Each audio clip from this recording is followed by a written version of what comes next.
എന്ന് പറഞ്ഞവർ ഇന്ന് ജൂൺ 8-ാം തീയതി എന്തുകൊണ്ടും വളരെ പ്രത്യേകതയുള്ള ഒരു ദിവസമാണ്. കാരണം ഇന്ന് മറിയത്തിന്റെ വിമല ഹൃദയത്തിന്റെ തിരുനാളാണ്.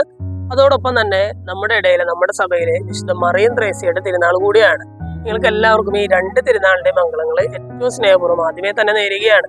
ഇന്നത്തെ സുവിശേഷത്തിൽ നമ്മൾ വായിച്ചു കേട്ടത് വിതക്കാരന്റെ ഉപമയാണ്. യേശു പറയുകയാണ്, വിതക്കാരൻ വിത്ത് വിതച്ചപ്പോ ചിലത് പല സ്ഥലങ്ങളിലായിട്ട് ഇങ്ങനെ ചെതറിക്കപ്പെട്ട് വീണു. എന്നിട്ട് പറയുകയാണ്, നല്ല നിലത്ത് വീണത് 100 മേനി ഫലം പുറപ്പെടുവിച്ചു എന്ന് പറയുകയാണ്.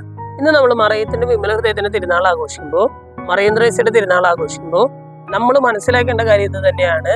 ദൈവം വിതച്ച വചനമാകുന്ന വിത്ത് പല ഇടങ്ങളിൽ വീണു. അതിൽ 100 മേനി ഫലം പുറപ്പെടുവിച്ചവരാണ് ഈ വിശുദ്ധർ എന്ന് പറയുന്നത്, അല്ലെ? വിശുദ്ധർ എന്ന് പറയുന്ന ഒരു കൂട്ടം ഒരു 100 മേനി ഫലം പുറപ്പെടുവിച്ചവരാണ്. ഈ വിതച്ച വചനമെല്ലാം സെയിം ആയിരുന്നു എന്ന് പറഞ്ഞാൽ ഒരേ വചനം തന്നെയാണ് കഴിഞ്ഞ 10,000-2000 വർഷങ്ങളായിട്ട് ദൈവം ഇങ്ങനെ വിതച്ചുകൊണ്ടിരിക്കുന്നത്. പക്ഷേ നല്ല നിലത്ത് വീണ വിത്തിന് സമമാണ് വിശുദ്ധര്. അപ്പൊ ഇന്ന് സുവിശേഷ ഭാഗം വായിച്ചു കഴിയുമ്പോൾ നമ്മൾ ആഗ്രഹിക്കേണ്ടതും നമ്മൾ മാറ്റം വരുത്തേണ്ടതും നമ്മുടെ ജീവിത ശൈലിയിലാണ്. ഇങ്ങനെ വിശുദ്ധർക്ക് ചേർന്ന രീതിയിലുള്ള ഒരു ജീവിത ശൈലി നമ്മൾ രൂപപ്പെടുത്തിയെടുത്താൽ നമ്മുടെ ഹൃദയങ്ങളും ഈ വചനമാകുന്ന വിത്ത് സ്വീകരിക്കാൻ വിധത്തില് നല്ല നിലങ്ങളായിട്ട് മാറ്റപ്പെടും എന്നുള്ളതാണ്. നമ്മൾ ഇന്നത്തെ സുവിശേഷ ഭാഗം വായിച്ചു കഴിയുമ്പോൾ വിശുദ്ധരെ പോലെ ആകാനായിട്ട് നമുക്ക് ആഗ്രഹിക്കാം. നമ്മുടെ ഹൃദയ നിലങ്ങൾക്ക് മാറ്റം വരുത്താം. ദൈവം നമ്മെല്ലാവരെയും സമൃദ്ധമായി അനുഗ്രഹിക്കും.